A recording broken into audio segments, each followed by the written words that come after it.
Welcome to Infinity Rewatch. It's February, it's the end of February, and this is On Your Left, Part 2. I'm Andrew Fantasia. What's up, everybody? I'm Ryan J. Marvel.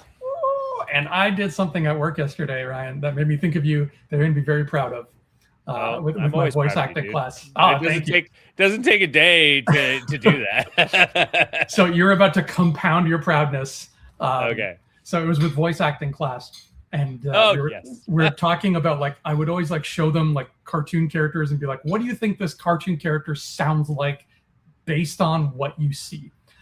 We've been working on Scooby-Doo lately, so I'm getting them to be the Scooby-Doo crew, and they were having a bit of trouble grasping the voices. So what I did was I was like, okay, we're going to channel our inner child today. I said, everybody sit on the floor. So we put our chairs away, we sat on the floor, and I brought in a bucket of my old action figures, and I gave all four girls one of these action figures. I said, okay, based on that toy you're holding, what do you think they sound like? What's their personality? And we're just going to play a little improv scene with the action figures like we used to do as kids.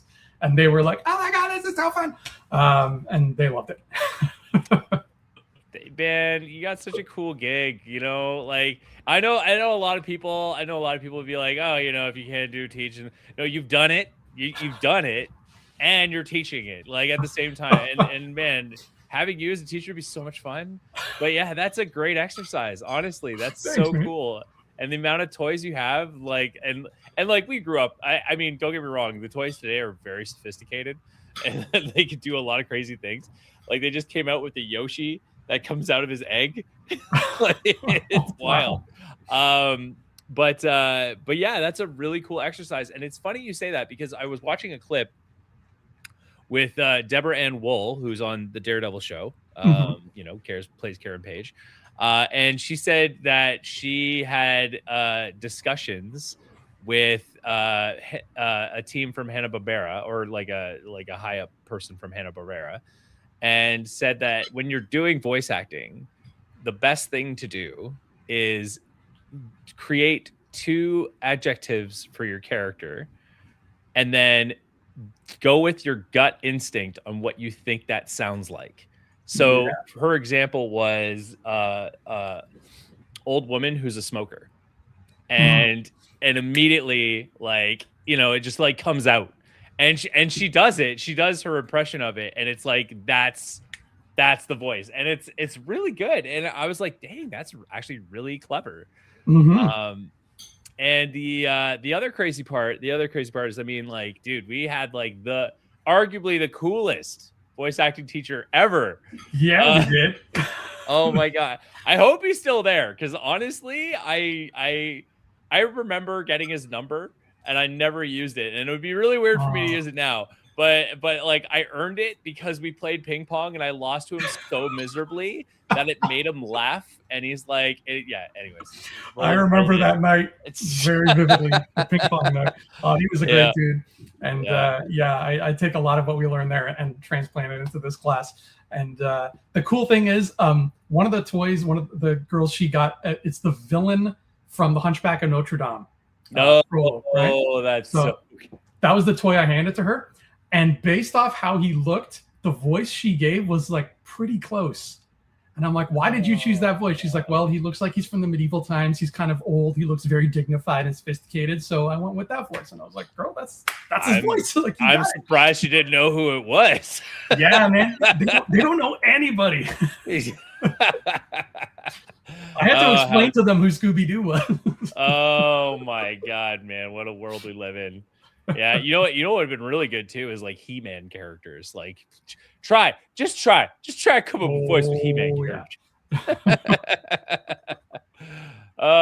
Good times. So what are we covering today? I mean, we did the On Your Left part 1. This is On Your Left part 2. So what's in the agenda for part 2? What have we not caught up on yet? Well, we have fallen behind on 2 films and 2 shows. So we got to talk about Le Thunderbolts, Le Ironheart, Le Four Fantastique, Les Premières Steps, and Le Man de Wonder. I think I said my those right. God. We're covering Fantastic Four in this episode. Your least favorite thing ever. So if you just feel like you want to breeze through that one in like a sentence, I totally understand. Oh my God. Yeah, you can spend more time talking about Morbius if you want, but oh, we're finally on this episode of, yes, we are. Infinity Rewatch. Yeah. Well, I'll mush into that because I will literally take up time even ramping it up if we start now. So I'm just gonna let you lead and we'll go through it. That sounds good. All right. Yeah. So the Thunderbolts. Let's talk about the Thunderbolts. So we saw this one together. Yep. That was I think that was the last one we saw together, and it's exciting because you have this team up movie that, you know, in the vein of something like Civil War, a team up movie that's not an Avengers movie, and that's always exciting. Yeah, and I'm all for ensemble projects. Like, give me. Yes, I think we've talked about it enough, but like, give me ensemble, because we're at a point now where there's like, how can you have a New York level event and not overlap like at least 6 different heroes at this point? Right? Yeah, at this point there's no excuse. And yeah, I'm right there with you in terms of ensembles. And in fact, in our next episode, which we'll tease at the end of this one, got some ensemble stuff to talk about for sure. Oh yeah. But Thunderbolts ended up being a really charming, surprising hit. I wouldn't say it's my favorite movie of the year or my favorite movie of Phase 5, whatever. The phases are so blurred together now because there's no Avengers movies to cap them off. But it was a really decent, solid film. Any Yelena is going to make me happy. Any chance to see Florence Pugh is going to make me very happy. So yes, I'm all for that. I thought it was a fun little team. I do have some issues with like new characters, and I think you brought this up last time about how Sentry is a cool character, but he's kind of boring. And I feel like that you could say that about a lot of the modern Marvel heroes. But overall, I thought it was a really fine addition to the Marvel canon at the end of the day. It's not going to be my favorite, but it's definitely not going to be something that I'm like, oh, I have to watch this again. Like I'll happily rewatch it. They did a good job of, I speak from my bias towards Sentry. I think it's just like, I don't think he's a like an interesting character. He's a great tool to have. Mm-hmm. Because you can do, and I think they actually did it right. They did it exactly how Marvel should do it, which is like the duality of the character. You know, at one point you have Bob here, who's like this just like nutty character who's very out of place, and I loved that theme for that character, because I think it created fun intrigue, especially for people who don't know who he is. Mm-hmm. And what I like about what they did in terms of Marvel storytelling was they literally said, like, here's his origin story, but if you know what it is, then here's the evidence to agree with you, kind of thing. Like, it's like, yes, it's not, you don't see his origin story, thank God. But you get the evidence that alludes to the experience that is like, yeah, that's who he is. Like, you know what I mean? Like, that's it. So, yeah, like I that's what I liked him for. Like I liked him being Bob, and then like unexplainably like taking bullets like the way he did. Like the whole intro sequence, I loved it. And to be fair, I think Thunderbolts, I knew we weren't going to get the Thunderbolts that I was expecting with the Ross's involvement kind of thing, and having that kind of story arc. So I already threw that expectation out the window going into this movie, which was really good. I think that was a really healthy approach. And the thing is, I feel like this was like the kind of Captain America movie that we should have got a little, like they could have leaned in some more Captain America stuff with that movie, and it would have been Captain America 4 kind of thing, because it's really Bucky's story if they really leaned into it, and like how Bucky is like now dealing in a world without Steve. You know what I mean? Yeah. Like fully Steve's out of the picture. Steve like pulled him out of wherever he was, and you know, and all this stuff. And now he's doing it the right way, the Steve way, which is like, as opposed to going into the battlefield, he's going into the most important battlefield of all, which is, you know, politics and being a politician. And he's so bad at it. But I loved it. I honestly thought that was really good storytelling. And yeah, so the beginning really struck a really good chord with me, because you have these like ragtag group of characters that aren't going to mesh well. And it was a fun formula that, yes, is kind of cliche, and we've kind of seen it with Guardians and all this stuff, but they brought a refreshing spin to it, because these are pretty hopeless characters. And that's the real kind of beauty of it. Like Guardians, they're more hopeful characters because of just their bright personalities and their ability to persevere. These characters are like given up. Like, and it's beautiful that it starts with Yelena's character, and they're just so tired. Like they're so tired, and I know when it comes to like improv and acting, that when you play a character that doesn't care, it's hard to create interest. But it was beautiful to watch. It was fun to watch for me. Yeah, that's a good way to put it. It took characters that we cared about from a bunch of different corners of Marvel and mashed them together, and everybody felt like they fit well. Nobody felt like, oh, these two shouldn't be in a room together. This is weird. Even though I would have loved that too. Like, sure, why not? But at the end of the day, it's not something that I would ever say no to watching again. But yeah, it really just felt kind of middle of the road, upper middle of the road for me. Yeah, it was a step in the right direction. Like, it's not like the best of Marvel movies, but it was a step in the right direction. Totally. For me, for my personal bias, you know how much I love my Marvel and superhero stuff to be as vibrant and colorful as possible. And I think that's one aspect of Thunderbolts that kind of fell short for me. It was a very concrete looking movie, and I don't usually love that. They went with the drabbest red possible for Red Guardian's outfit. It's just like, give me some neon love here. Let's make this look shiny again. Let's cap off. Sorry, go ahead. I think the most is speaking of costumes, I think the most like accurate one and one I enjoyed was US Agent's look. Yeah, I think his look was the most accurate, even though it's like black and red and white. But I think his costume was fun. Ghost was pretty cool, but it's a bland. I agree with you. It was a very bland, like grays and blacks look. It wasn't like superhero-ish. And even Yelena's like, I don't get her outfit. Like even they did the other Black Widow from Brave New World, they gave her like some really nice blues to like pop her costume out a little bit, as opposed to just like another Black Widow suit. So yeah, no, I agree with you on that. But yeah, and I mean Taskmaster, I'm just gonna quickly cover Taskmaster because it needs to be talked about. So Taskmaster, of course, they went with their story in Black Widow. I still think in a perfect world, they could have saved that character had they simply even made the actual Taskmaster the villain of Thunderbolts as well, like a cleanup guy that's like the original Taskmaster, and then have a battle of Taskmasters. Would have been really cool. I think that would have been really comic book awesome if that was the case. Okay, so you might have asked, but before I ask it, I feel like I can elaborate.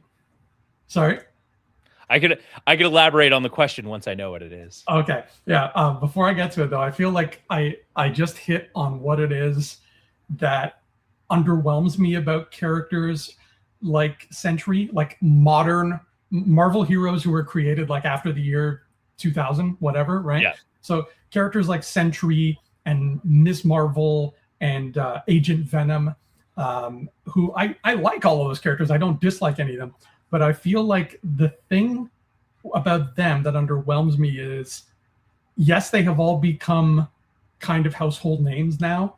They're all sort of like legendary Marvel characters now, but their villains aren't. And I feel like most of the time a hero's only as good. I can't tell you who any of Agent Venom's villains are. I can't tell you who Ares fights or Sentry fights.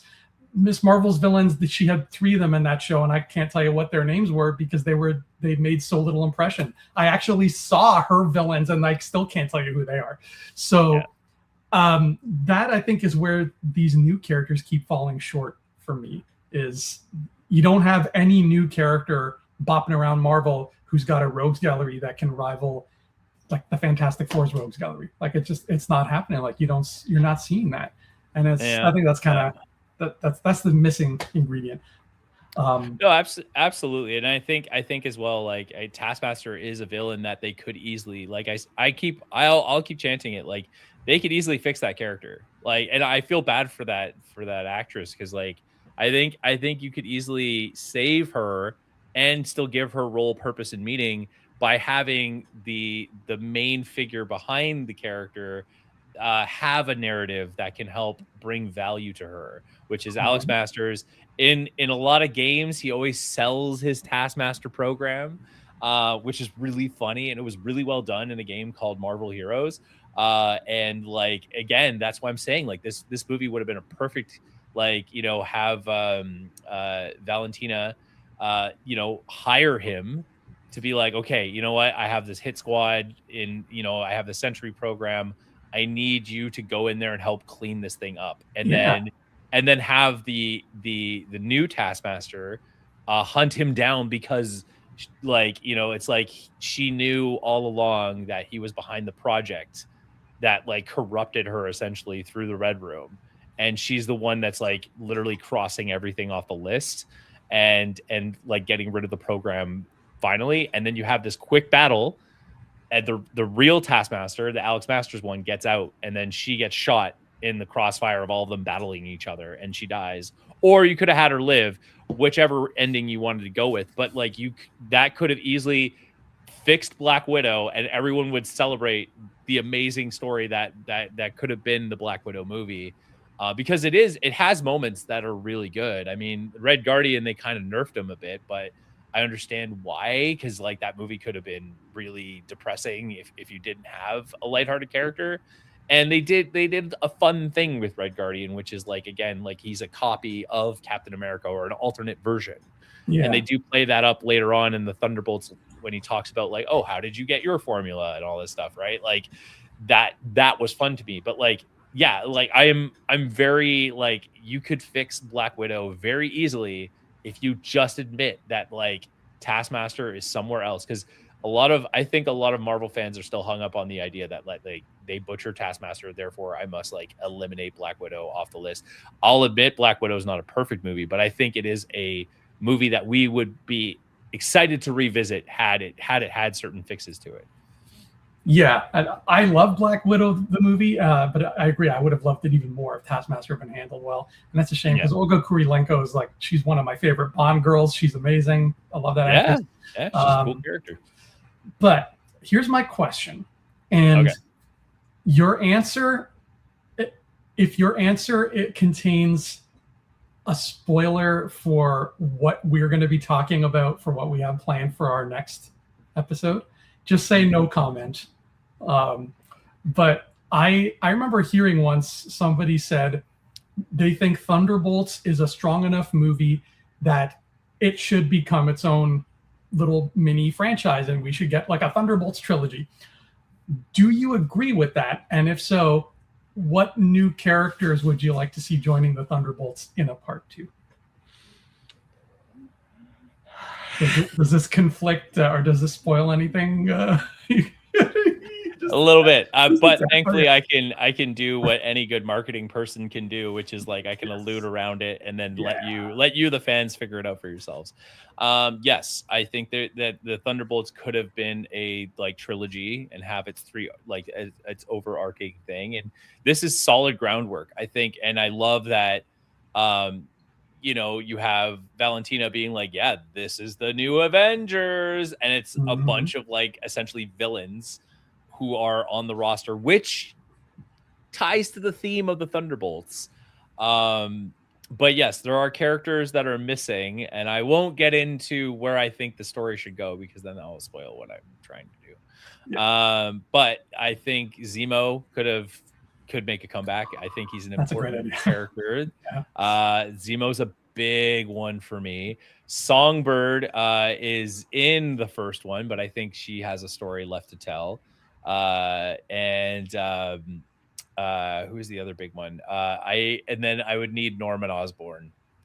I would definitely need Norman Osborn in order to continue the story forward. But it would man, I really got to be careful here.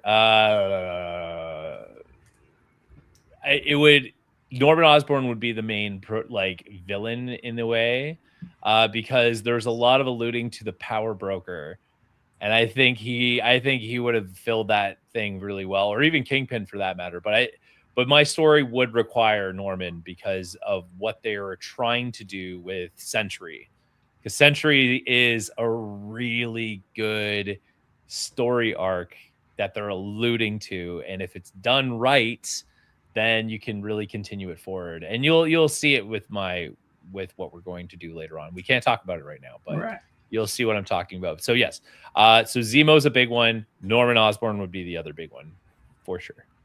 You know, I'm something of a thunderbolt myself. Oh man, I could rewatch that movie 1,000 times. It's so all right, well, that's Thunderbolts. Let's move on to our friend Riri Williams / Ironheart. Yes. So this is a very cool character, and I love that we got to meet her in Wakanda Forever. I love when we get to meet characters in other things first, especially if those things you normally wouldn't draw the correlation. It just makes it fun for me. So I was excited for her show. I was double excited for her show because they're based on what they told us about the show beforehand. There was a strong possibility that a certain Mr. Mephisto might have gotten involved. And when that ended up happening, you know, it made a lot of people very happy. I think I still have yet to go back and rewatch Ironheart. But I think at the end of the day, to me, it felt, I sound like I'm beating the same drum over and over here again, but to me, it felt like it had the same problem that any Disney Plus show has, which is this really should have just been a 2-hour movie. And it would have been more impactful as a 2-hour movie. I still would have cared about the character. Like, sure, more time means more time to care about her, absolutely. But you throw in her dealing with the fact that her AI, her Jarvis, is her dead best friend. That as soon as I saw that, I'm like, yes, I'm gonna love this show. This is perfect. This is exactly what I would have wanted. And then, you know, the normal Disney Plus stuff happens where I'm like, okay, this is losing steam, and then it picks up steam again. Take that beautiful concept and that really great cliffhanger ending and make that a movie. I'm there twice in a row. So I ended up really digging the show, but my cinema loving heart was just like, this doesn't need to be thrown into streaming. This deserves better than that. Yeah. I think that I like that they're doing the shows. I don't want to discredit that. I like that they're doing the shows. And what they did right with Ironheart was this was a character study. This was a character study, and it was really well done. Yes, I agree with you. It lost a lot of ground because the problem with these shows is they are way too long. And I think they lose steam because, you know, like, we're at a stage now where we feel a filler episode when it's coming. And especially with Marvel is, again, we're at a stage now where it's like there's got to be overlap. And if you're going to bait me into thinking there's overlap and then you don't even do anything about it, then I get really disconnected. I'm like, you know what? This show's okay. Yeah. And it goes to say with the multiverse saga, that, like, I see where the biggest problem is. And the biggest problem is every single movie with the Infinity Saga, or every single project with the Infinity Saga, drove a major, huge, overarching narrative. It was all about Thanos. Like, it's like they tease Thanos in Avengers. Okay. Guardians, we see Thanos and he's stirring the pot a bit more. Like, you know what I mean? Like, in the end, every small scene that there's a small scene or something that would drive the Infinity narrative forward. Yeah. And Multiverse didn't have that. Multiverse had characters that existed in the multiverse, but there was no connection, no story pushing it forward. It was just this is a character. Have fun with the character. This is a character. And Ironheart though was so good because she had the energy from the second Black Panther movie, and it was perfect. Like you said, it was a great setup of the character, and now we know who she is, we know what she does, and they do show that she's inspired by Tony Stark's kind of stuff, and like, you know, and she's already improving it, making it better, and the show does a great job of like really, you know, it kind of felt like here's issue number 3 of this comic book story, and it's just like her everyday her kind of thing. You know what I mean? Like it's nothing as eventful as super happens yet in this issue, and that's what the filler episodes felt like. It's like there's nothing really there, but it was just like a cool issue of that character's comic. You know what I mean? Right. But you're right. Like the big wins for me, the big wins for me, and I'll finish my other thought in a second. The big wins for me here was yes, her best friend story arc and how she like resurrects her as an AI. Beautiful. Like, and it really challenges. I love when superheroes are challenged at a moral core. And when that happens, the action has so much stakes to it. And that becomes like a fun, like they're not battling just like the enemy, they're battling themselves at the same time. And there's like this like compass that they're trying to follow. So yeah, I love that. Then they throw in Obadiah Stane's kid out of nowhere. And I was like, okay, but I was like, okay, that's cool because yes, let's build that out further. Like, what does that mean? And they don't really answer that. He just kind of exists. And it's like, oh yeah, I literally forgot he was in the show until you just said his name. yeah. Like it's his son, and it's like, holy crap, it's his son. Like, what does that mean? Like, why? Like, yeah, like I assumed it'd be abandonment issues. Like, I guess, like, yeah, sure, okay, but like, okay, but now we have this. Like, how does that play?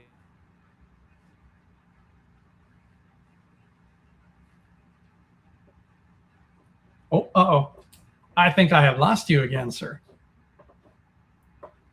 It breathe. It's like, there we go. There we go. So yeah, so there's like this, there's this new character, and it's like, okay, great. So now these characters are playing in the same pool together. Yeah. And then you have the Hood, and I'm like, holy crap, like that's a big character to bring in to the Marvel world. Yeah. And then the Cape, we knew the Cape had magical purposes. And what I loved, okay, best friend arc, great. Then you have the side arc of the Obadiah Stane thing. Okay, I'll live with that. Let's add that in there for fun. And then you have the Hood story. Who's the villain? Great. Cool. Okay. I'm loving what we're playing in because now we're blending worlds together. We have the technology world that Iron Man's created, and then you have the Doctor Strange world. And the best part is about the Doctor Strange world and the world of magic is that we haven't even scratched the surface of it yet. We only got Dormammu, and like we talked about Dark Dimension, and we've kind of played at like ideas of things, but now we're finally digging into it and getting more story out of it. So now when we revisit Doctor Strange, we might go to places that might be there. Like again, if they ever do the Doctor Strange Triumph and Torment story, we are in for a ride, and Mephisto is going to be a fun ride. And I think they did a brilliant cast for Mephisto because every scene he's in, he kills it, and it's so good. And what I love is that, yes, the characters like the Hood and Ironheart kind of had their confrontation, but it was really, it wasn't their confrontation that destroyed each other. It was their own battles that were destroying them as well. Because like, I loved the Hood story where he finally gets everything he wants, but it's not everything he wants. Like, it's not like the perfect picture. And I love that they said that. I think they said that in an interview or something like that. But like Mephisto is like, you know, you're stuck in a desert and you dream of an oasis, but the water's always out of reach, and that's what you've always wanted. You know what I mean? And that's how Mephisto works. Is like you'll always ask for something, but he'll always give you he'll give you what you want, but in a obscure way, so you don't actually get it. It's always just out of reach. And that scene where he's in the pizza diner and he, you know, does the whole thing, that's perfect. And what I love about it is the hero didn't win in this.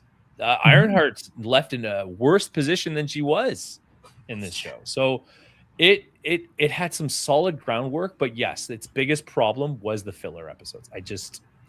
It loses steam very quickly. Like, it was funny. Anna, who was on the show a while back when we were talking about Kingpin and villains and all this stuff, one of the things that she asked me was, she's like, "Oh, I haven't seen some of the newer shows. I want to catch up because I feel like I'm really behind." She's like, "Should I watch She-Hulk?" And I was like, "Yes, you should watch She-Hulk." And I'm like, "But you do not need to watch the whole thing." I'm like, literally watch the first 2 episodes and then the Daredevil one and then finish it there and you're done. That's all you need. And she's like, "Really?" And I'm like, "Yeah, that's it. 3 episodes. That's she misses She-Hulk. Madison. I mean, it like, again, I know there's a lot of sketch around She-Hulk right now. But the fact of the matter is you have an amazing character and this show was way too long. And I think what's going to happen, and I think it's actually working in favor, and we'll talk about that later, is that they're kind of reformatting it into these, what they call these special features. Right. And I think those are the right way to go because, Ironheart, I could have distilled it down into, like you said, 2 hours, or make it just like a 6-episode miniseries kind of thing. Well, like it was 6 episodes, but it was still paced in such a way where I was like, we could have had so much more fun with this if it was this breezier pace thing. And you have all these set pieces. A movie is in there. That heist that she pulls with Hood's gang, like, that's a great set piece, and how she's, you know, kind of working undercover, infiltrating their gang, and she's trying to like keep this cover going, and then things go awry. All of these things fit together, plus the emotional stakes, to make a really good movie. This could have been a movie that people say, "Oh my God, that new Marvel movie came out of nowhere. I didn't think it was going to be anything special because I don't know who that character is." And then I went to see it, and wow, it floored me. Or just do like a 2-episode special feature thing. Like, you know what I mean? Like you have a setup episode and you have a finale, and then that's it. Like 1, 2, done. You know what I mean? Like, and then move out. And that's why, like, one of my favorite ones is still Werewolf by Night, because it's 1 hour, all critical storytelling, and it's amazing. It's so much fun to watch. Yeah, Werewolf by Night was great, and we're getting more apparently. Michael Giacchino wants to make another one. But just to put a cap on Ironheart, you have a beautiful idea executed really well, with her friend.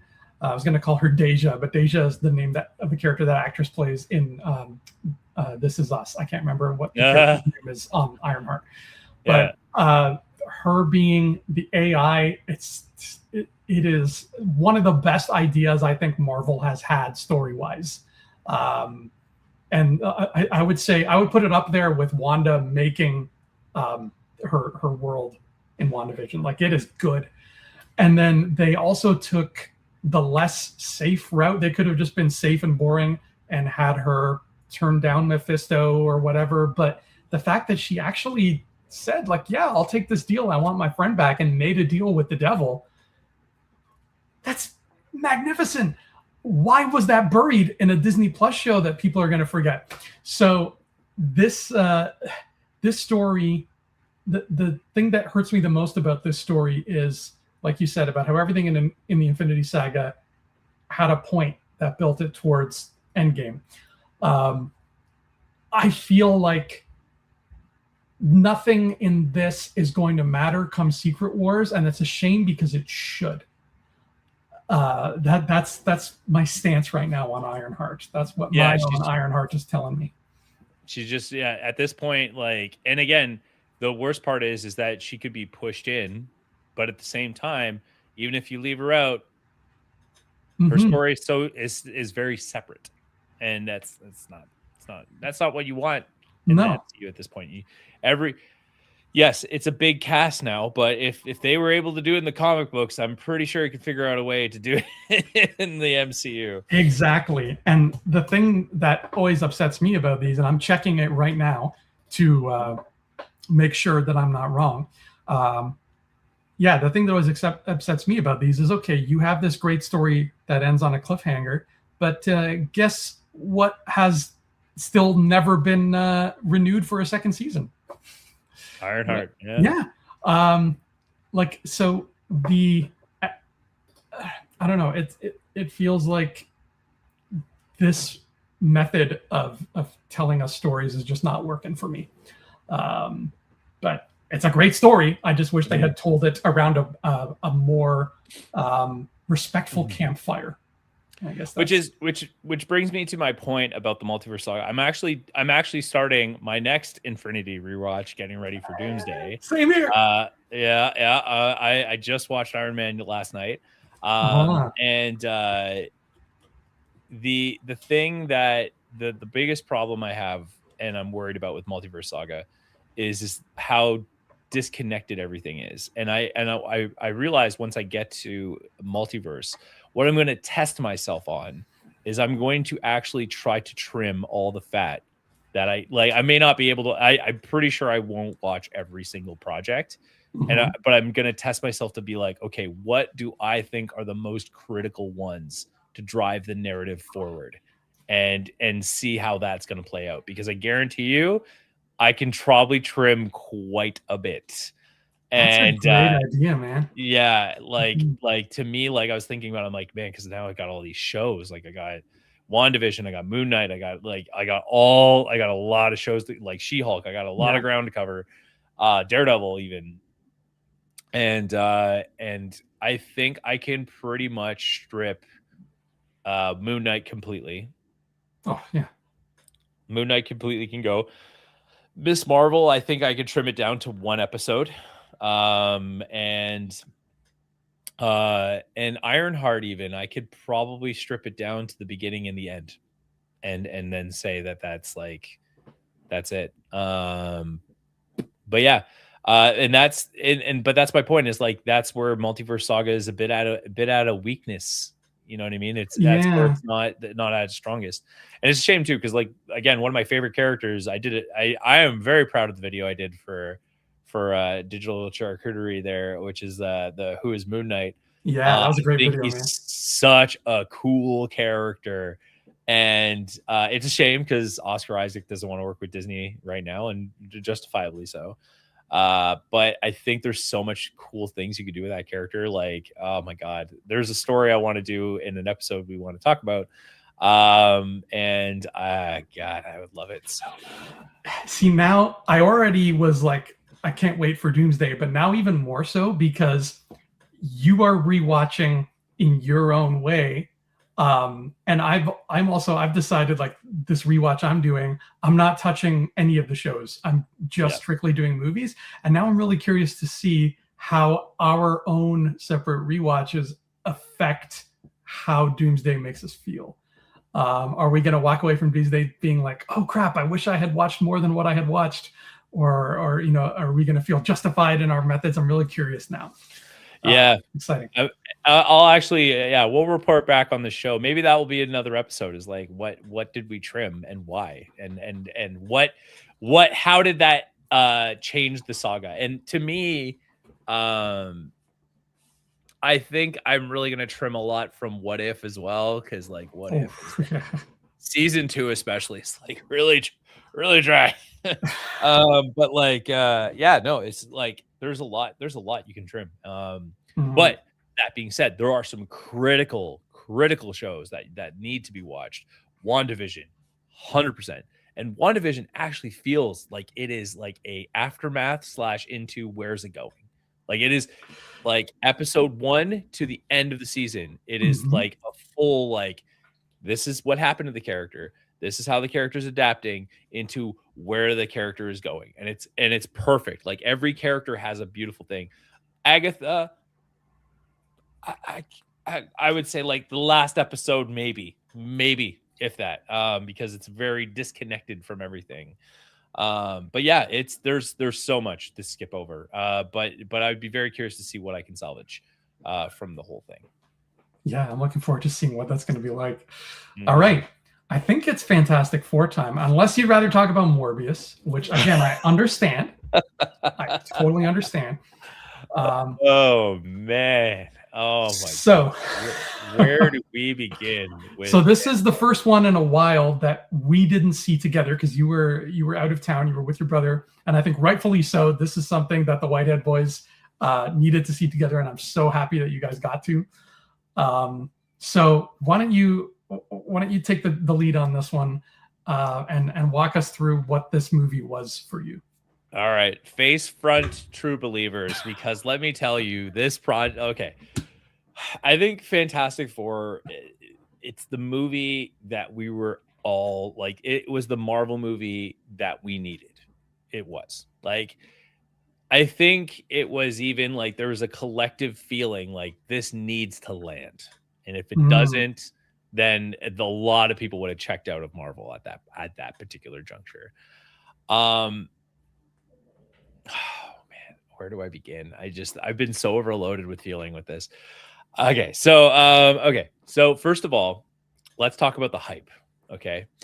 And so when the first trailer dropped, I was on a flight, I believe I want to say it was like Minnesota or Seattle. It was one of the two. Minnesota, absolutely. And that trailer slapped so hard to do a retro-inspired, kind of a retro-futuristic Fantastic Four. Perfect. Made it feel 60s. Perfect. The whole theme of space exploration and the space race. Perfect.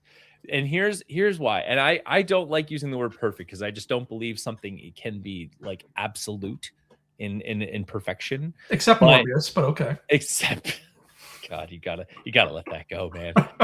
When Christine Everhart came up in that movie yesterday, I was like, man, you gotta let that go. Like she's coming. Annihilation's coming, baby. Sorry. But continue.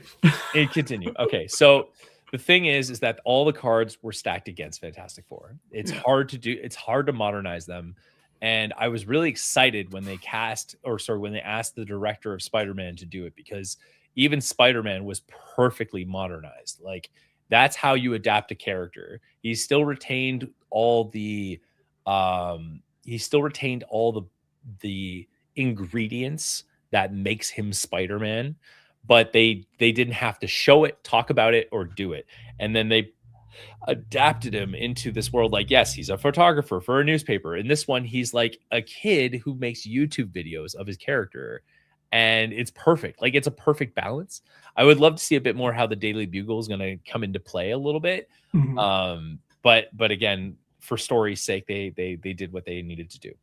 So Fantastic Four, they were able to give us everything. When my brother and I went to see it, it was a special movie because my brother's a big Fantastic Four fan, as I've mentioned many times on the show. That's his group. He had the comics. He knows them inside. Them and X-Men, he knows them inside and out. He's read pretty much everything there is to read about them.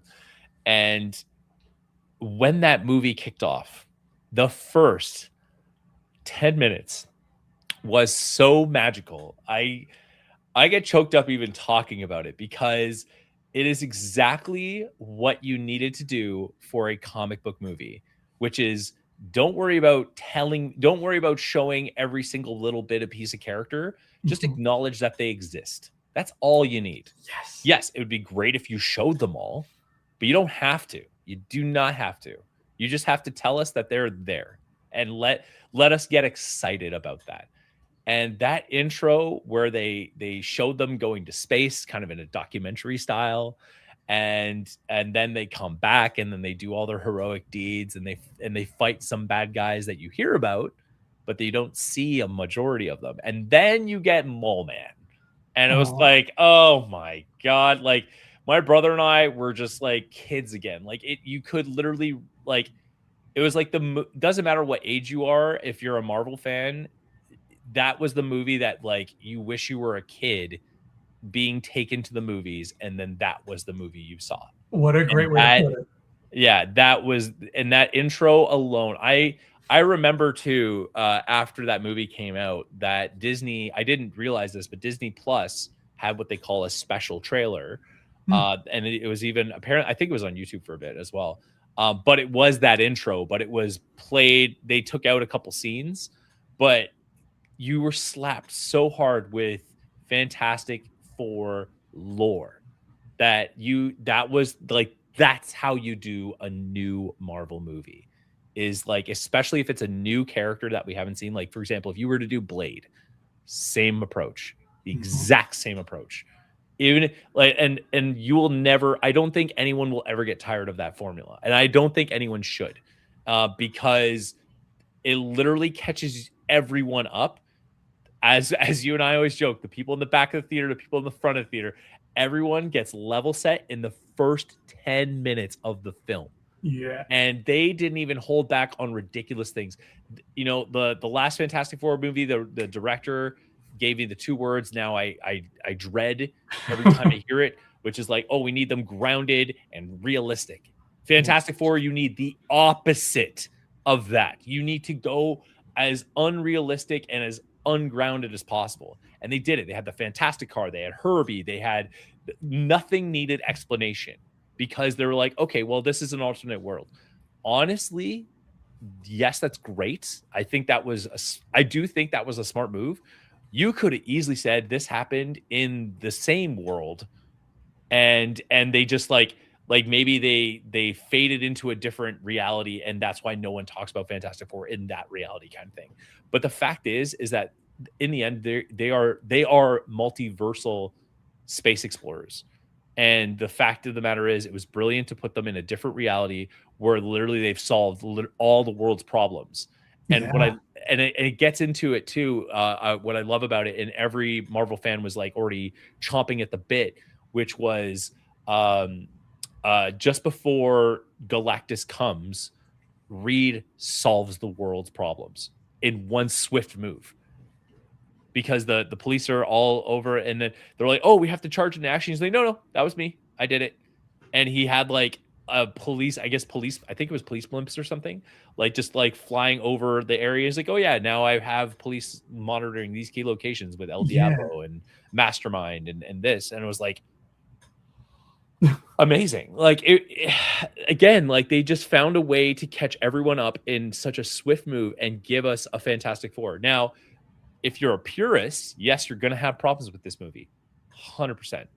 But I personally, I don't care. I personally, as a fan, I think they treated the property right. They modernized it, adapted it, and they still gave us enough comic book lore to be like, that's the Fantastic Four I remember. They did the punching that monster from the first issue, brilliant.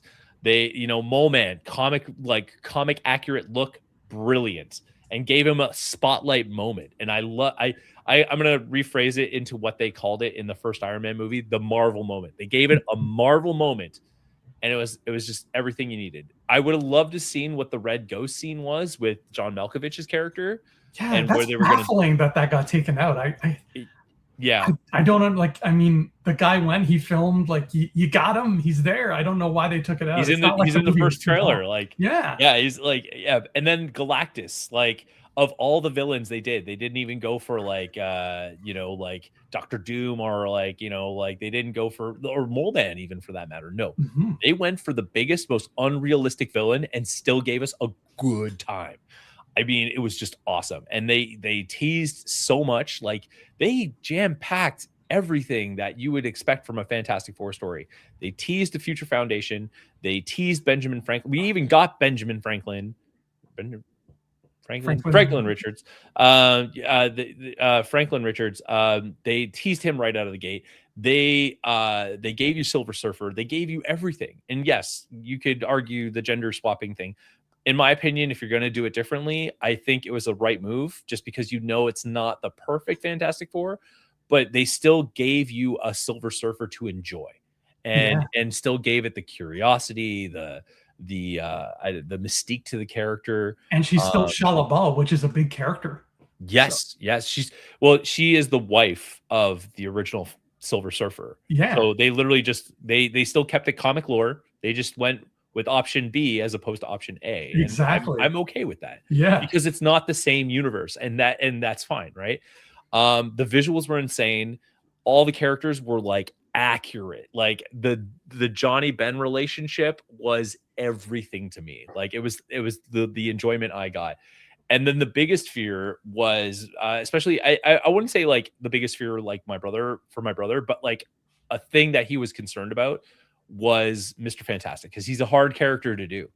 And I think, again, Pedro Pascal had a tough assignment, but he knocked it right out of the park.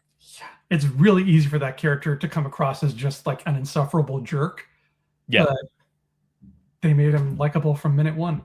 Yeah, and even Invisible Woman, like they even teased Malice, which is wild. Like they did so much work in such a condensed movie, and I will rewatch it as many times as I can. Like honestly, this movie like jumps straight up to like easily one of my favorite Marvel movies of all time. Like Yes. it's we're talking like top 3. Like that's how it fit in that list, which is wild. And like to me, like I always jump back and forth between like Captain America, First Avenger, and Winter Soldier. Fantastic Four just like wedged its way right in there. Like I almost think that, to me, I think it's like now like my favorite one is like First Avenger, and then it's Fantastic Four First Steps, and then Winter Soldier, and then so on and so forth. But yeah, I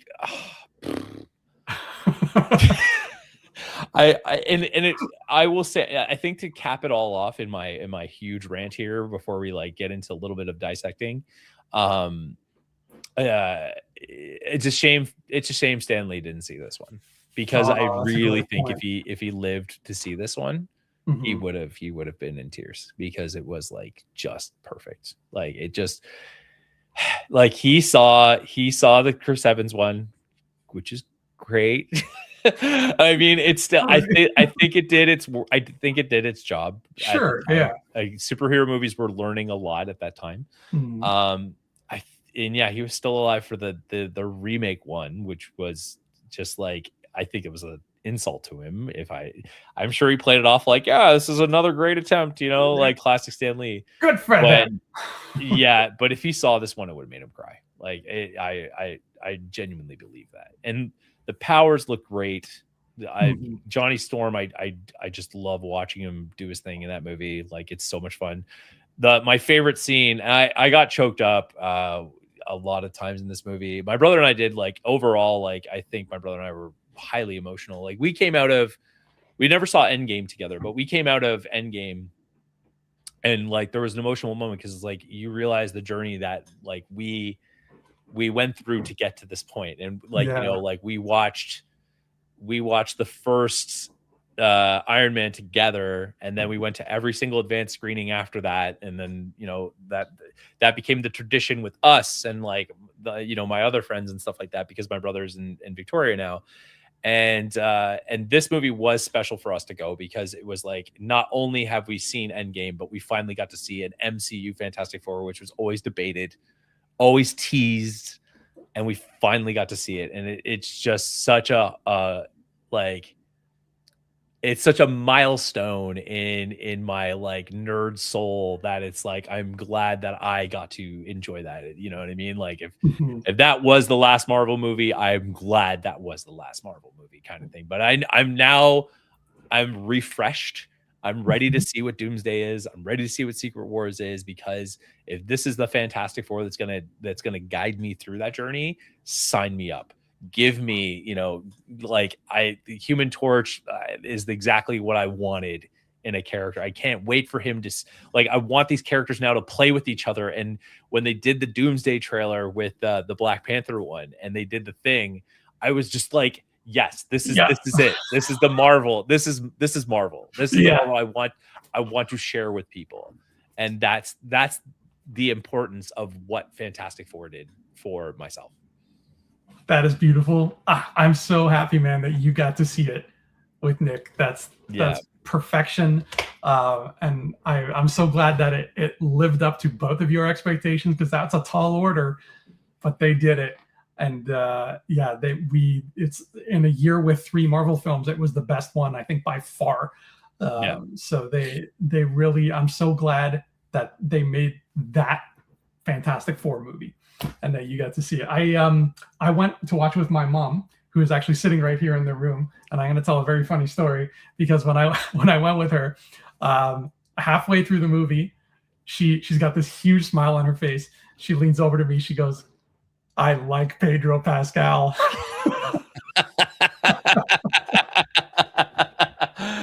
Oh, he's the man. He's the man. Oh, I was like, yeah, I know you do. I know you do. Yeah, what a great film. I'm so happy. I was so confused that when they announced that they were going to use Galactus, because like he's my favorite Fantastic Four villain, but I was like, wow, they're not wasting any time. Like that's like a movie 3 villain, and you're throwing him out there right away, movie 1. But all of those fears kind of went away pretty quickly. He was perfect. He was everything I could have wanted Galactus to be. When you heard that voice in IMAX, oh my God, earth shattering. I'm so happy that they didn't kill him off, because I got to see that brother's got to come back. He needs to come back. You can't just be one and done with Galactus. He's such a big character, both physically and metaphorically. So I can't wait to see him again. And I think they did him so well, especially compared to the last time we got him in a movie, or got him in a movie. The Cloud of Doom. Oh God. Well, not only that, like the Galactus fight scene, I was like, this is gonna be hard to do. Like this is gonna be hard to do and make it fun. And I got choked up when Human Torch is coming back with the thing after being thrown into space, and he's like, "What time is it, Ben?" He's like, "No, Johnny. What time is it, Ben?" "No, I don't want to say it." No, I love that.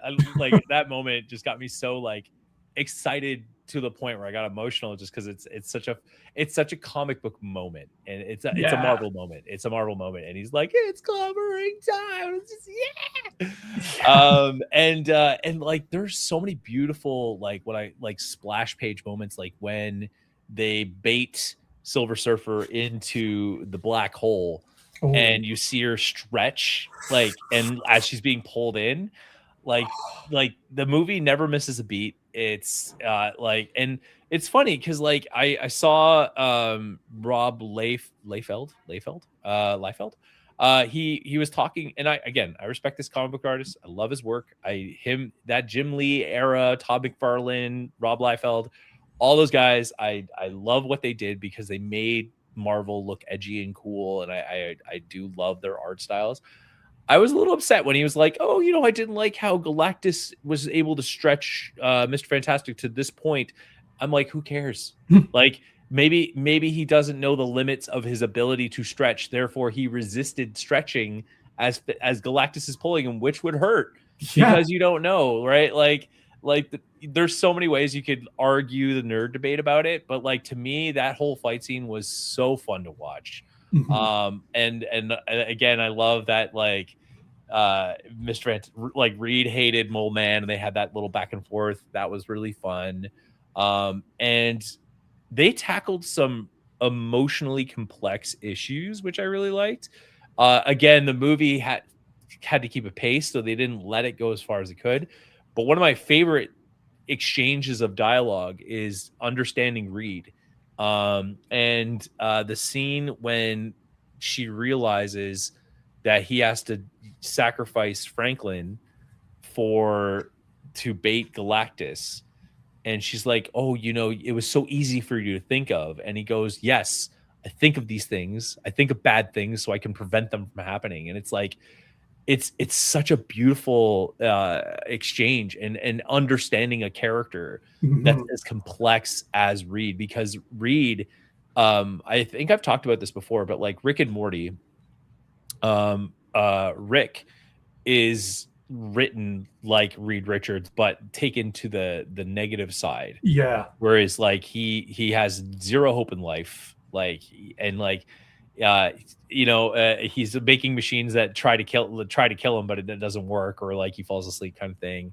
He's drinking a lot, like, but like when someone asks him about life advice or something, he's always got like something really bleak to say and something. Yeah, it's a very nihilistic show. It's dark, right? Like, but that's how Reed talks. If you read the comics, and people ask him about like, possibilities of like infinite possibilities of realities and stuff like that, all of them to him are like, they all have one conclusion: it ends. Like that kind of stuff. You know what I mean? Like, especially if you read Secret Wars, like he's a pretty intense character.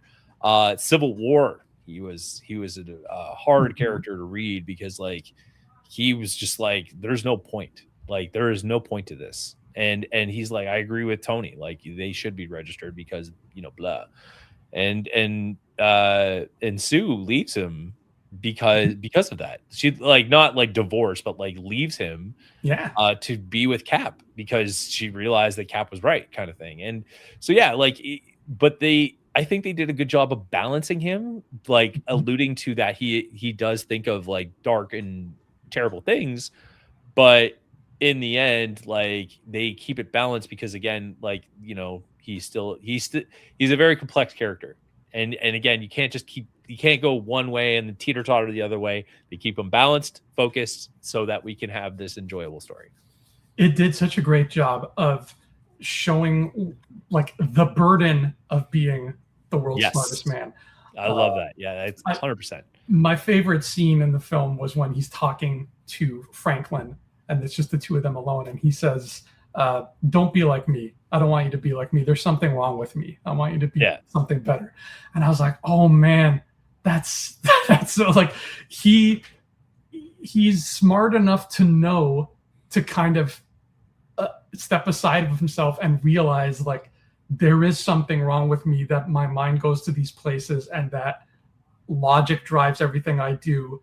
And I'm not like the other members of my family where, their heart drives what they do. And he would see that as like this curse, and probably wish that he wasn't so smart, so that he wouldn't have these constant butting heads with Sue or with Ben or anything like that. And that would be weighing on him so much that this little moment of him talking to Franklin about it, it's probably, I would imagine it's the only time he's ever opened up about it, because he's always just constantly of, let me fix the next problem, that he seemed to me like the kind of guy who would sit and have a heart to heart with his family, even though he loves his family. That's not how he rolls. So the fact that he stopped and he told Franklin, like, don't be like me.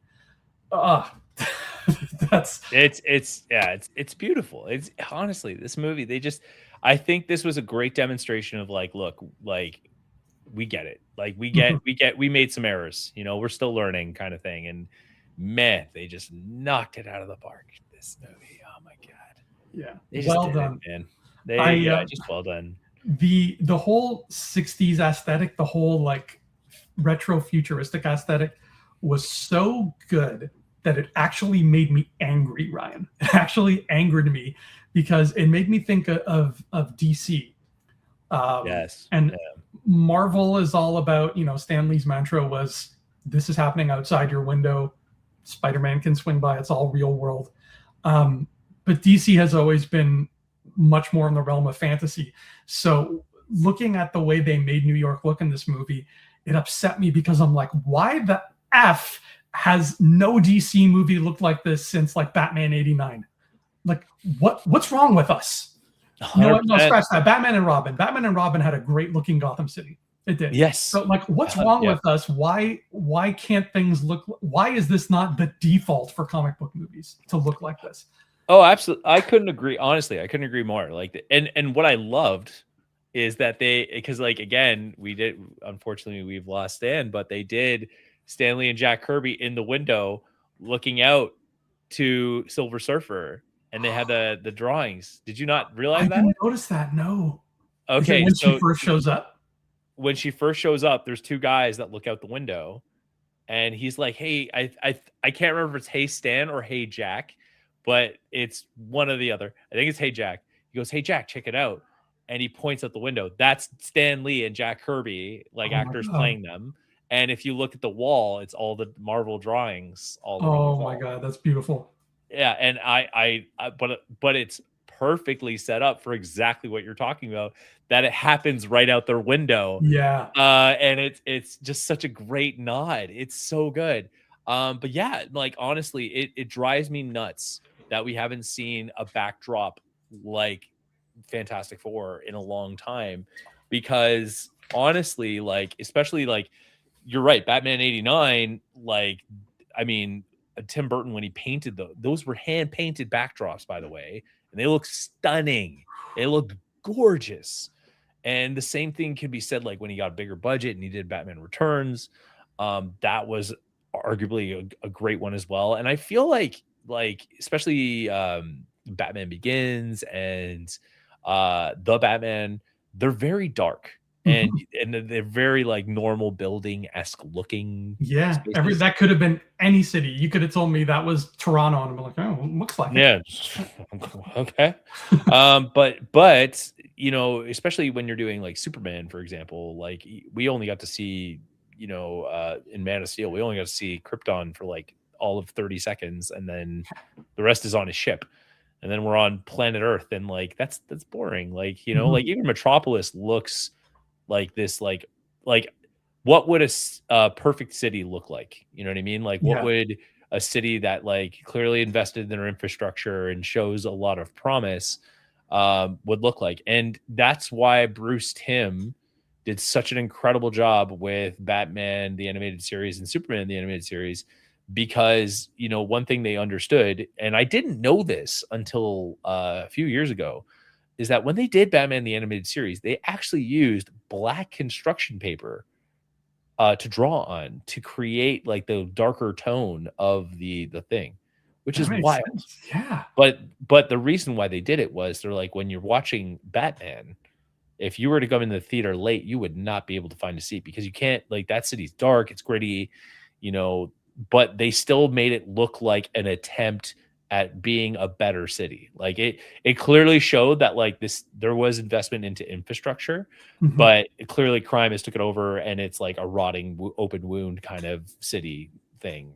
Whereas Metropolis is like, you could arrive late, find your seat, you know, have no issues, all that kind of thing, because it's like, it's the opposite. It's like, clearly this city is a promising place to be. It's like it's the future kind of thing, and all that stuff. And I agree with you. Like these movies, I have to admit, what I also love about Fantastic Four was the commitment to practical too. Like the Fantastic car was real. That was a real car. And it was so cool. And the buildings, some of the buildings were real as well. So they did a good job balancing CG and practical effects for that movie. They sure did. And I'm even though we know they're crossing over into the rest of the Marvel universe, I hope that's not the last we've seen of this world. It's too nice. Or you know, if they reboot everything after Secret Wars and like change the world of the Marvel universe, change it so that it looks as cool as that. Pretty please. But the real world looks boring. What can I say? The real world is a very boring looking place. The modern world especially, everything's too brutalist. I don't like it. If you're not going to make it look like the 70s or something cool, at least, then make it, just go all out and make it like science fiction-y. All right, so Fantastic Four First Steps was a great first step. I would love to see like a 2+ hour cut of this movie, just to see what that would look like with Red Ghost. I'm sure Alicia Masters had more to do. Like there's stuff in there that I'm so puzzled by the choices made on the cutting room floor for Fantastic Four. And unfortunately, I don't think Alicia Masters was in it. Wasn't that the lady that that thing talks to? Natasha Lyonne played? Natasha, no. Yeah, wasn't she called Alicia? No, I don't think she's called Alicia. Oh, perhaps whatever that character is, she had more to do with the story. Yeah. So I'm really curious, and it's too bad that we live in the era now where nobody puts special features on DVDs anymore, because there wasn't anything on the disc that talked about that. but maybe I think this will be the one movie or one of the more recent films of Marvel that I'm actually going to get the Steelbook for, because it's just that good. Like, yeah, it's so well written. I'm just doing a quick reference check. And where is she? Of who she played? I think you're right. She plays Rachel Rosman. Rachel Rosman. Okay, yeah. So she's not Alicia Masters, but yeah, she felt. But she's an important character. Like, yeah, she felt like an important character. Absolutely. It really felt like something was missing there with her. So yeah, I would love to see them talk about their choices. I can see why you confuse her though, because her purpose in the story is to remind Ben of his humanity. Yeah, and they clearly tamed that story, because that's a big story. Like, that story has been ongoing for a long time. Mm-hmm. But they do a good job of emotionally checking in with him. And like, and one of my favorites is like, he finds her, she accepts him for who he is, the kids love him. You know what I mean? Like, he is the hero of Yancey Street. And you can see that there's a quick scene where, where he reminds Reed that he's okay with who he is. He's like, yeah, forget about it. Like, because he keeps talking about, that storm, I could have predicted it. I could have, like, it's my fault. I made a calculation. And he just goes, hey, you're not that smart. Like, I love that small scene. It's such a small scene, but he's like, I hate to break it to you, you're not that smart. You know what I mean? Like, it's such a humbling moment. Mm-hmm. And it's a great exchange of like, I'm okay with who I am. And like, look, you just can't control everything. It's not possible. Yeah. And I love that. Like, the dialogue is so beautiful. Like, it's clearly written. I think it's written by the two guys that have been like behind some of the best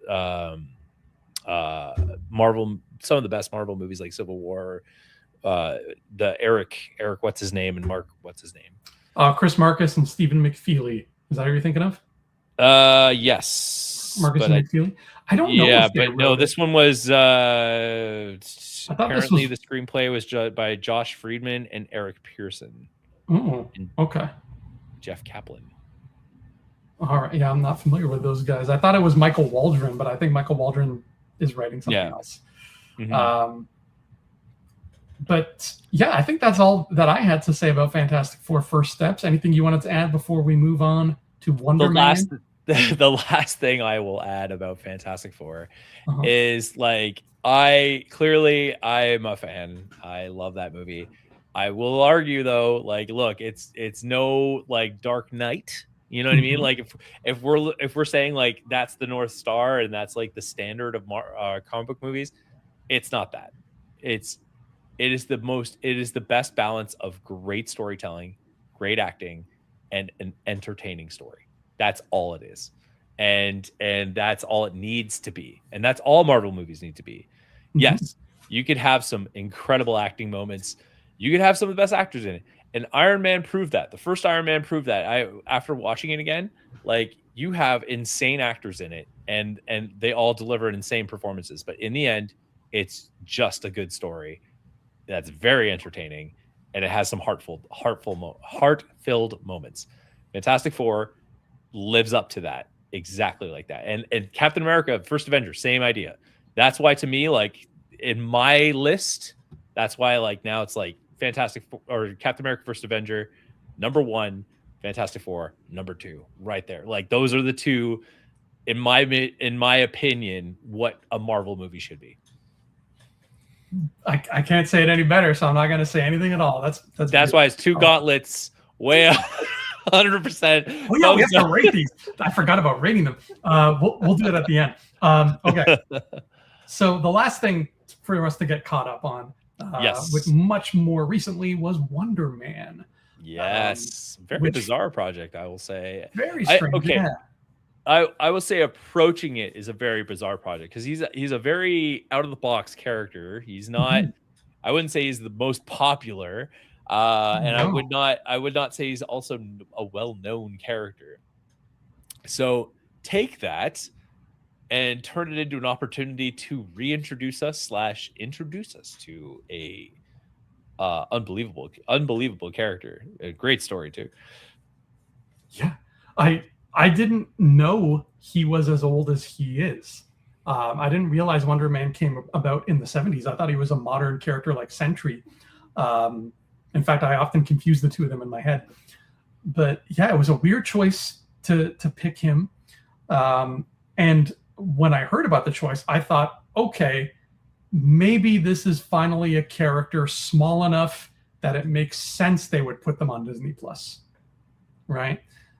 And then the show came out, and once again, I come out on the other side of the show having thought it was fantastic, and wishing that they had just made a fantastic movie instead of a show. But I don't know. There's clearly an episode in here, I think more so than with Ironheart. There's an episode in here where you're like, this is 100% the studio told them they need to have X amount of episodes. So they were like, oh crap, okay, let's have an episode where somebody videotapes them and they need to go get footage of him and he's selling weird like weed candy with his friends and like that whole non sequitur thing. Because if you look at that episode, that completely, you take that out and you have the exact same story. So there is 100% a filler episode in there, and I don't even like using that term lightly, but it's there. But what a great idea to have this character who wants to be an actor, and because of this awful thing that happened in the past with Doorman, he can't. So he's got to hide his powers, but it's hard because his powers are outside of his control and they're like monumentally powerful. And I'm just like, bravo, amazing story.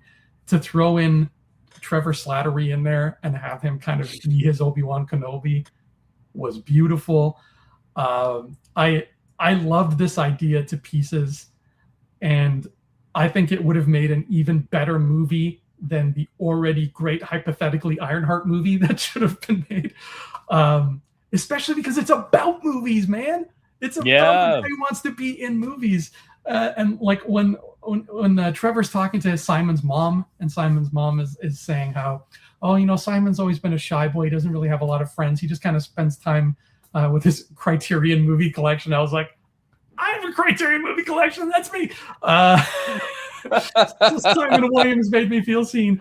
And I'm just, I adored this character who is so up his own ass that he thinks he's a better actor than he is. And he's coming up with all these notes, even though he's playing like victim number one. They had so much fun to offer with this concept. And I think that it's probably one of the best Marvel shows.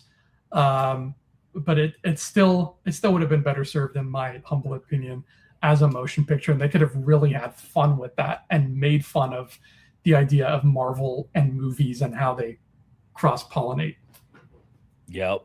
Oh man. Yeah, no, honestly, there's a lot to dissect from this show, actually, because you have this one hit a little close to home because we did acting and we've been in the audition room. Oh boy. You know, it is a painful experience, and you know, I've definitely, no, I'll say we've definitely witnessed like people that bring too much to the table on a project sometimes, and it's like, you know, you're overthinking it, you know, all this stuff, or you're over delivering or something like that. And so some of the themes that they did in that was actually, it's funny because it's also part of it was a commentary to like being in the superhero project, and like part of it was also just being an actor in general. And I think like just showcasing the pressure and yeah, so that hit close to home. The Wonder Man story arc is really interesting because this is one of the ones where they really trusted the fans, where they gave very little to the people in the back of the theater. They gave a lot to the people in the front of the theater. Because first of all, the actor who played Wonder Man did a phenomenal job. I was a bit worried because I don't like, especially when they play such a big character, like he played Black Manta and in Aquaman. So I was a bit worried about that, but like his performance was just unbelievable. It was so much fun to watch. And so they actually trusted a lot to the fans because they have his brother, Eric, in it. And it's kind of like they're alluding that he is who he is, which is a pretty big character. Yeah. He's the Grim Reaper. He is the Grim Reaper. So if you've seen Avengers Earth's Mightiest Heroes, that's where you would see Simon Williams and his brother in it. But the origin story is a bit kind of more to the Silver Age comics Wonder Man, which is the actor and the being exposed to all this stuff. But they clearly allude to that.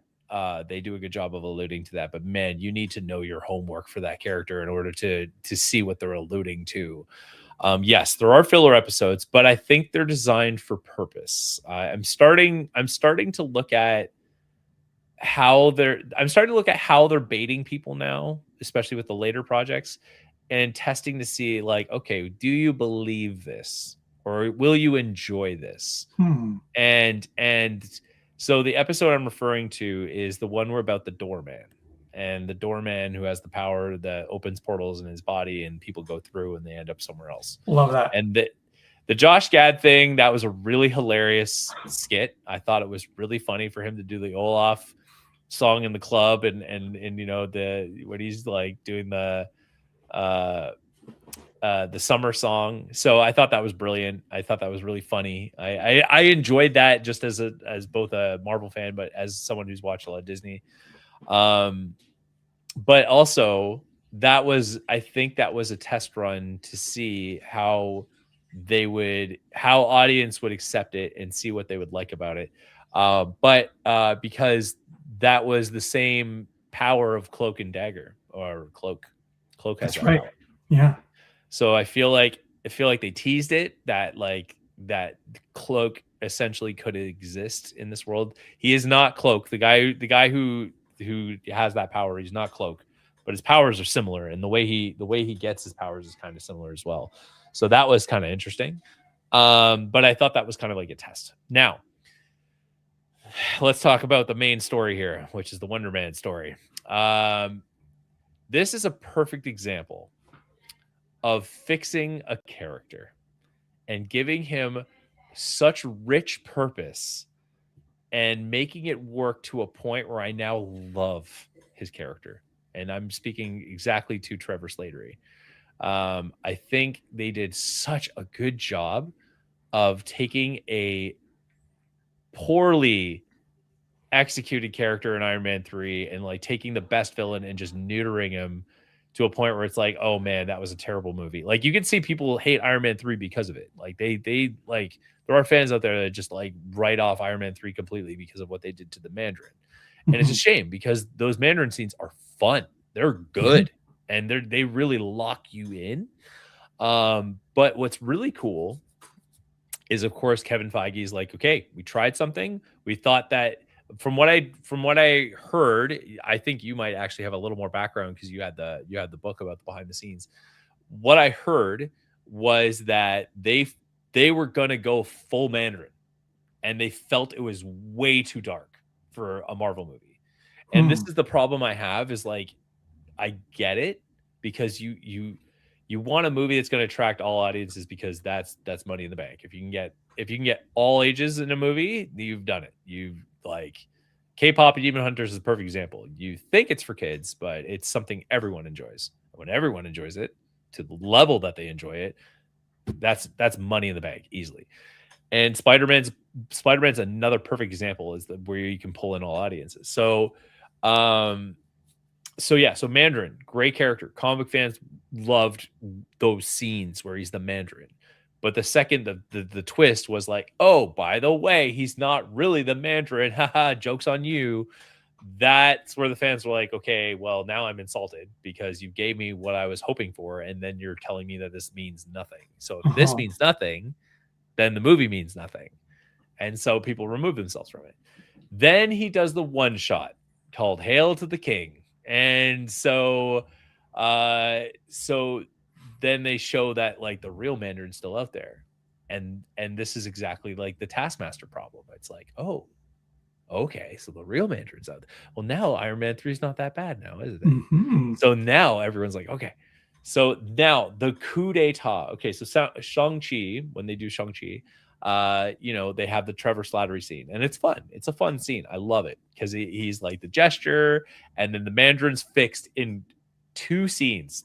All it takes is a Marvel one shot and the scene with the actual Mandarin, and they fix the character completely. And then, fast forward now to Wonder Man. It's like, okay, well, now what do you do with this joke character? You got to give him purpose. So now what do? You help him set up another character, which is brilliant. And in my opinion, it was the best thing you could ever do with that character. And the fact that he's an actor and with a character who is an actor is so good. And then like creating the twist moment, the Wonder Man story arc, where the twist moment is that this whole movie was designed to bring him out so that the Department of Damage Control could capture him.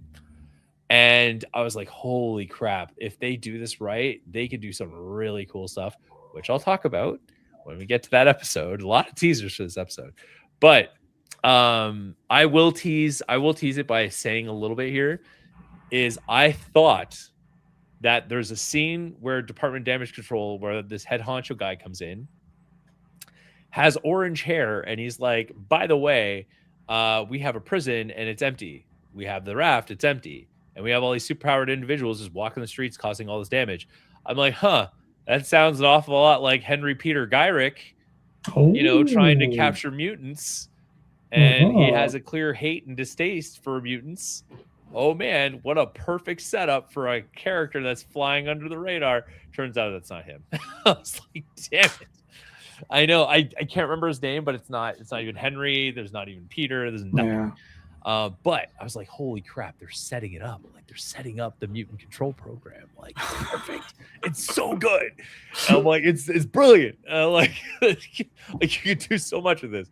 And then like looping in Trevor Slattery, and then the cool, again, spoilers for those, blah blah blah. But like, once you realize the plot twist that he's like trying to capture Wonder Man, I thought I was like, this is such a good story.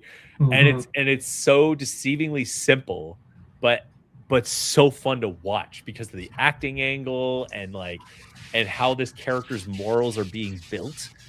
That's what makes this a good hero story, because the character's morals are being built. Ironheart, we talked about Ironheart. Ironheart, sure, her morals were there, but it was keeping her on the path of good. Thunderbolts, these characters have all failed at being good. How do we give them a redemption?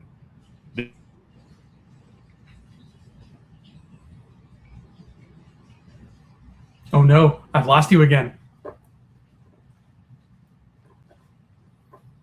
Oh boy, we'll never know what he was going to say. Oh, there we go. So they are developing his moral compass in this one, and they do it through acting, which was really brilliant in my opinion, because one of the things that I think outsiders of the world of acting don't fully appreciate is the impact of storytelling and the impact of being an instrument of storytelling and what that could mean for people.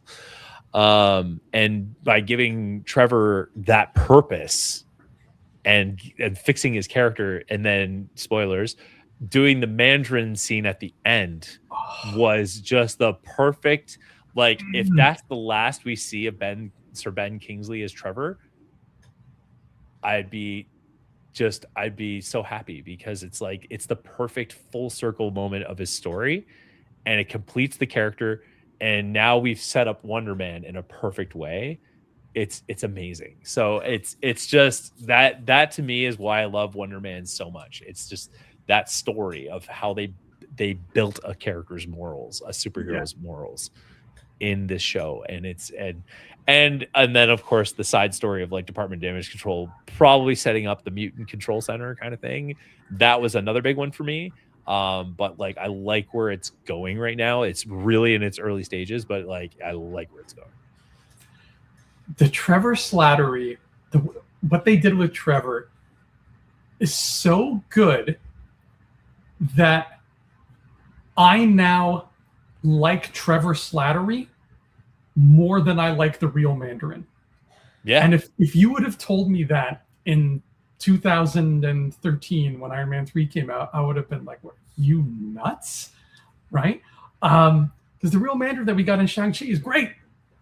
But now that you look at the whole Trevor Slattery picture and you can see it, that, like you said, that character, when we get to that point in the final episode where he takes the fall for the explosion and he's like, I'm going to embrace this role, and what that says about, because everybody's always bringing it up to him throughout the whole show, like, oh, you're the guy, right? You're the terrorist. Weren't you that terrorist on TV? And it's a play on that whole like Birdman thing where it's like somebody plays a role once and it haunts them for the rest of their life. Like they can't escape from that role. I'm sure you ask somebody like Daniel Radcliffe about that and he'll have a lot to say, right? So the fact that they take that concept and play with it to the point where this role of a criminal is literally hurting this man's chances at having a normal life again, but then he embraces it and uses it for good to help his friend to do something completely selfless, putting himself in the raft. I was just like, that is like standing ovation levels of ending. I adored what they did with his story, and you're right. If we never see him again, what a perfect button to put on it. Just the two pals rocketing off into the sunset. Yeah, I love Wonder Man. Like, yeah, even if his character like goes off into the wind and we just never hear or see from him again, that you don't need to. It's no, and it's just such a just such a beautiful. It's a beautiful story. It's honestly like I was genuinely moved by that story. And it's rare to do that, and it's such a weird character. But like, man, it's just like, I don't know who is the driving force behind that story, but man, they just knew what to do, and they knew exactly how they wanted to do it. And it's like, yes, I think what blew my mind, especially with Wonder Man, was yes, you're right. There was like one filler episode, I think, but overall, the pacing of that show was really well done. And it was like okay, day in the life, but then there's this like lurking story. So like I remember watching it. I think because I texted you when we were first watching it as it was released, and it was one of those shows where I was like, okay, I'll watch like 1 or 2 episodes here, and then I'll watch the other 2 another time. No, I burned through like the first almost 3/4 of it the first night, and then I watched the last 2 episodes like the next day. Like I crushed it because it was that good. Nice. Yeah. I'm glad they put it all out at once. This weekly teasing thing, these are clearly not shows built for that. So I'm glad they finally kind of realized that, and they're like, okay, here you go. But what a spectacular film. I would have loved it as a 2-hour 20-minute movie. Yeah. But what are we gonna do? Well, we have officially surpassed the Falcon as we run around the Washington Monument. We are no longer on his left. We've caught up. We have caught up, and now we're recommending Trouble Man and having a relaxing rest underneath a tree until Black Widow picks us up. We made it, and now we have Daredevil on the horizon to look forward to. That's coming in a month, I think. Boy, getting to see my boy Big Willie again. That's going to be exciting. Oh man, there's so much good stuff coming. Oh, man. We're only we're 5 months away from Spider-Man, which is the stuff deal. I've been hearing about Spider-Man too. It's like, do you remember when No Way Home was like a year away, and we kept saying like Dr. Octopus is in it, and now Sandman is in it, and we were like, what Daredevil's is this movie? Yeah. And I'm feeling the same thing now. Again, I'm just like everything that gets released about it, I'm like, what is this movie like 14 hours long? Like, how is all this possibly fitting together? And it's like Hulk and maybe Jean Grey and Punisher, and I'm like, what? Oh boy. But we'll get there when we get there. In the meantime, though, Infinity Rewatch fans have something to look forward to next month besides Daredevil, and that's going to make them very happy. So our March episode of the show is going to be something that I think every fan has done for a long time. But we're gonna put it into words here and put it out there in the world and make it flesh like a Frankenstein monster. We are doing our Dream Phase 7. And you're getting 2 for the price of 1, my friends, because Ryan's got a Dream Phase 7 and I've got a Dream Phase 7, and you're getting both of them. I am so excited. So we're going to be talking about, like, we'll basically be, saying, okay, here's what we're basically doing like a Kevin Feige El Capitan presentation. And we're gonna actually go over story beats, just light story beats of our films and like who shows up in them and stuff like that. And we might even spoil some of the post-credit scenes for them, because I think that's important to move the phase forward. But dude, I'm so excited for this. Are you excited for this? I'm so pumped, honestly. Oh. I keep re-editing mine because I'm like, no, I got it. This is good. And then I'm like, wait, I could do it this way. Ooh, that's pretty good. And then it's been back and forth. Oh, I can't wait to see what we came up with. And I feel like both of our Phase 7s are going to be so good that we are going to be disappointed by the real one. I think that's fair. I feel like I might even prepare like a slide, and just have like the logos. Oh my god! I wish I knew how to make logos, dude. I would be right there with you. Oh, I'm just taking the comic book title and just removing the background. That's all I'm doing. Okay. I think this might be doable. Okay, I'll try the same thing. Okay. But that's next month on Infinity Rewatch. So that'll do it for us here on your left. We have caught up, Ryan. We're caught up with the MCU at last. Yeah, feels good. Still 5 months left till another movie, but that gives us time to do our own rewatches once again. Anything you want to plug, Ryan, before we head out tonight? Thank you for watching. Hope you enjoyed it. And yes, I have started my channel. So if you haven't checked it out yet, it's Brother Scrim. And that is where I explore my love of video games and talk about from a designer perspective why these games are good. And maybe one day I'll make my own, but we'll see. But yes, definitely worth checking it out and seeing what it's all about. And I've really been liking your Brother Scrim videos. And I actually have a request for one that I would love for you to do. Okay. Maybe even if you want to, if this is something that could be like a mini series that you do, I don't know. But the idea of when a game was coming out back in like the 90s or whatever, what the hype was like for, here's a game, it's coming out, here's the hype, here's the buildup, it's out, how did people react to it? And then like your own personal memories of like, I remember going over to a friend's house and he was the first person I knew who had it, that kind of thing. I want to hear those kinds of stories, the nostalgia. Okay, that's a good idea. Yeah, I bet you have a million of those. So yeah. I do. I've been waiting to tell you this, but I do want to do a Star Wars one with you. Oh, 100%. I'm down. 100%. I'll talk more about it, but I'm still marinating with an idea, but I'll tell you about it next time. All right. Sounds good. Yeah. Keep me posted. I'm excited now. And all I've got to plug right now here is my new book, Gindependence. Yeah.